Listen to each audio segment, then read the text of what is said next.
Monsieur Thierry Bécheret, vous êtes l'expert GRH du programme d'appui à la réforme du secteur de sécurité, PARS RSS. Alors, nous sortons d'un atelier de formation-action en élaboration de procédures GRH. Quels étaient les objectifs de cette formation? Bien, merci pour la question, parce que le mot formation-action, je suis heureux de vous l'entendre dire. C'est un atelier, non pas où les participants sont venus s'asseoir et écouter la bonne parole, mais ils ont eux-mêmes élaboré les procédures. Donc c'était tout l'intérêt de l'atelier, c'était de ce qu'il ne leur soit pas imposé de l'extérieur des règles et des méthodes de travail, mais qu'ils les découvrent par eux-mêmes et les mettent en forme à l'aide de différents outils. Quels types d'outils ont été développés au cours des différents travaux de groupe?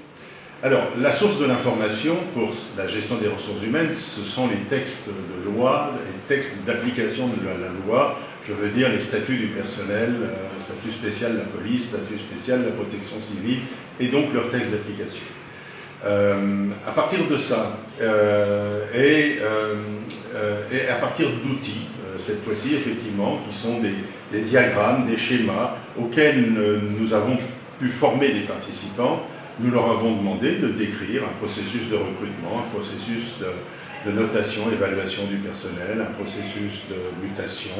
On a pris les uns après les autres les événements qui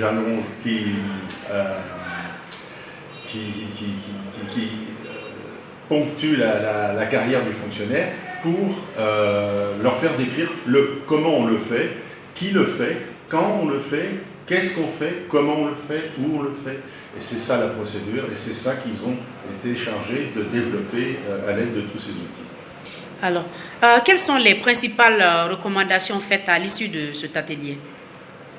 Alors, les recommandations, c'est de travailler et encore travailler sur les procédures. C'est la première des recommandations. Elles ne sont pas encore finalisées parce que tout le détail des règles n'est pas encore non plus finalisé.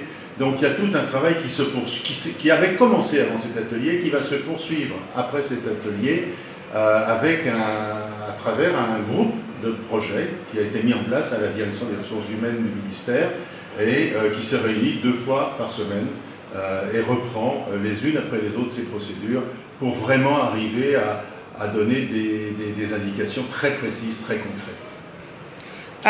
Avez-vous mis en place un outil de monitoring post-formation justement pour assurer que les agents des services RH suivent les recommandations? Alors l'outil de monitoring post-formation, c'est exactement celui que j'ai déjà évoqué tout à l'heure, qui est le travail se continue au sein d'un groupe projet à la direction des ressources humaines. Lorsque ce travail sera achevé, il devra être bien sûr présenté et validé, tant par le directeur des ressources humaines, le secrétaire général du ministère, que par le ministère de la fonction publique qui a été associé de bout en bout à tout le travail. Alors, quelle est la prochaine étape après toutes ces formations sur la GRH? Alors, dans le processus de réforme de la gestion des ressources humaines, on a effectivement, je l'évoquais tout à l'heure, commencé par mettre au point les textes, c'est-à-dire les règles de gestion. Quand on parle procédure, on parle de qui fait quoi, donc des modalités d'application de ces textes, en fait, mais d'application pratique et des actions qu'il faut faire pour bien les appliquer. Et puis, la troisième étape, c'est celle de l'informatisation, qui passe par l'élaboration d'un cahier des charges informatique qui est en cours, qui se fait aussi parallèlement à un développement qui avait déjà commencé, assuré par les ingénieurs du ministère de la fonction publique. Et puis, on déroule les phases classiques, c'est-à-dire le développement doit être testé, on doit passer des jeux d'essai, on doit réceptionner, et quand la réception sera faite, on pourra mettre en service le nouveau système informatisé de gestion. Au passage, je signale qu'il y a un travail relativement important de préparation de la base de données elle-même, car on ne part pas à partir de rien, on part à partir d'un fichier qui existe déjà, et qu'il nous faut apprêter dans les formats requis et enrichir le plus possible. D'où la formation des informaticiens en base de données Oracle. Alors, la formation des informaticiens en base de données Oracle est indispensable pour que il soit un tant soit peu autonome dans la maintenance du système de base de données Oracle. C'est en quelque sorte la base de données Oracle un contenant qui permet de stocker, de recevoir, ressortir, exploiter toutes les informations sur le personnel. Donc c'est un outil complètement informatique, le système Oracle, qui est composé d'un grand nombre de programmes, et les informaticiens qui développent les applications, c'est-à-dire qui font les programmes, ont besoin de connaître où se trouvent les données et comment elles sont stockées et gérées dans Oracle. Donc, alors avez-vous espoir de la pérennité de tous ces dispositifs mis en place à la clôture du projet?